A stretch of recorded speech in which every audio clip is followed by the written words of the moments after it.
Hello, hello, hello. Welcome back to another brand new review on the channel where I decided I'm going to review something from my childhood. Something that I haven't seen in over 20 years that I completely forgotten all about what happened in it. I had a vague idea of what happened, but I just did not remember what it was about. And it is Tom and Jerry, the movie, The Magic Ring. So yeah, it's only an hour long, um, and I definitely liked it better as a kid.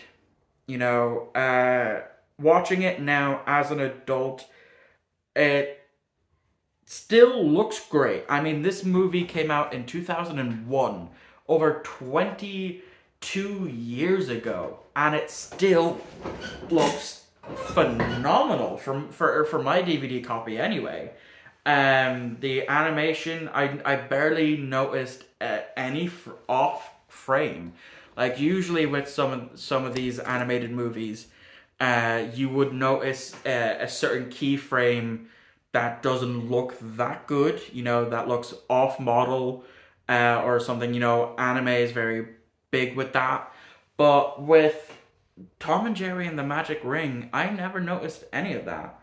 And yeah, I still liked it. I still do like it, but it's one that I'll only look back on in terms of nostalgia. This will be my final time actually watching this. I don't because I now that I've rewatched it, I don't see a point in rewatching it anytime in the future. Maybe to show my future kids if I ever have kids. But yeah, I mean, I grew up on Tom and Jerry. I mean, what kid hasn't in the past 80 plus years that Tom and Jerry has been a thing? And I've watched a lot of classic Tom and Jerry from over the decades. I've seen a lot of the original shorts that used to play in the cinemas before movies started. I've seen a lot of the 50s and 60s Tom and Jerry ones, including the 70s, and hell, I grew up with the early 2000s versions of Tom and Jerry. Tom and Jerry as kids, and the Tom and Jerry tales. They showed it all on Boomerang. That's where I watched it, because it's the Hanna-Barbera show. So it was shown on that. Um, but yeah, basically the whole plot of the Magic Ring is at this point in the Tom and Jerry timeline, Tom is owned by a wizard named Chip, and he's trying to perform this magic potion, and he needs the milk from a cow from Calcutta, but he's trying to use a substitute, which doesn't work, and so he takes off his ring and has Tom guard it. And then, of course, Jerry being Jerry, he gets up to his shenanigans and it gets stuck on his head and he goes running. And Tom, obviously, fearing for his life, because his owner did say that if he does a good enough job, he'll get a big, juicy piece of salmon. If not, he'll get the boot. So the entire rest of the movie is just Tom and Jerry running around town and interacting with some people. He interacts with this Irish dog that is voiced by Jim Cummings, who obviously, the voice of Winnie the Pooh. Then we also see Droopy, which is another big one of the old Hanna-Barbera shows. Then they interact with this black cat that sees Jerry as food. It's the same black cat that we've seen multiple times in many different iterations of Tom and Jerry. And then when Jerry finally explains to Tom that if Jerry does something, or if he flicks Jerry, the ring will activate and use magic, and that's what they do to get out some situations. There's some hubbubaloo in a ring shop as the owner steps out for 5 minutes. Then they end up in a pet store.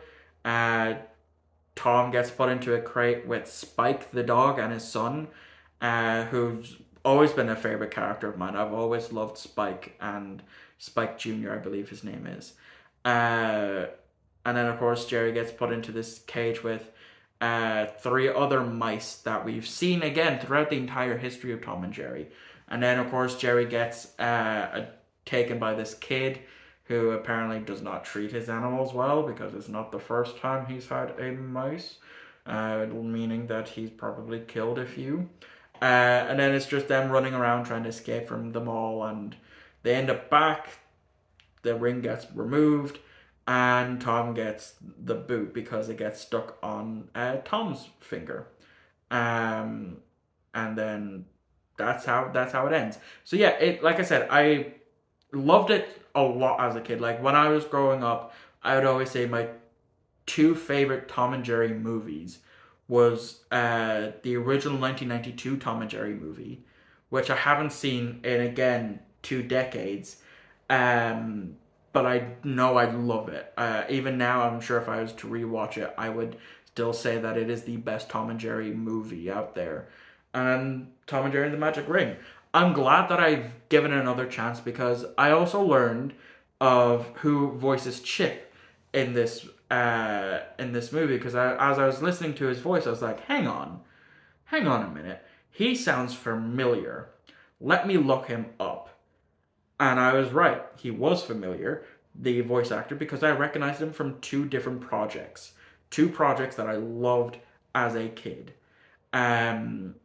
Obviously I knew him from this movie first, but the voice actor, I know him also as the voice of Kevin Levin in the original Ben 10 series, before they aged Kevin up. Did not know that.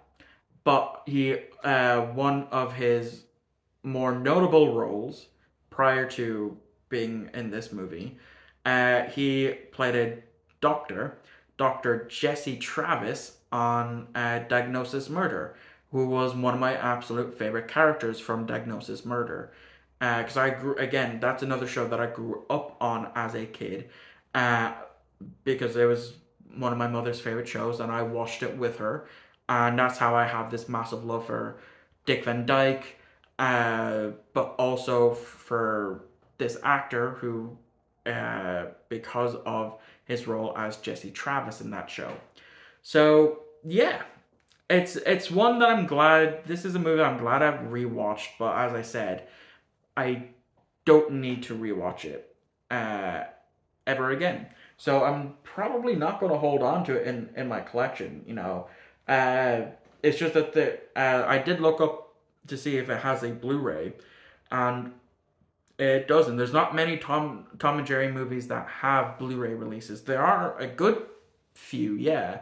And they've even re-released some of the classic shorts on Blu-ray, according to the My Blu-ray app from Blu-ray.com. But yeah, that's going to wrap up this review. So thank you all for watching. I hope you enjoyed, and I will see you all next time for another either movie review or TV show review. I honestly can't remember the things inside. So yeah, I'll see you all next time.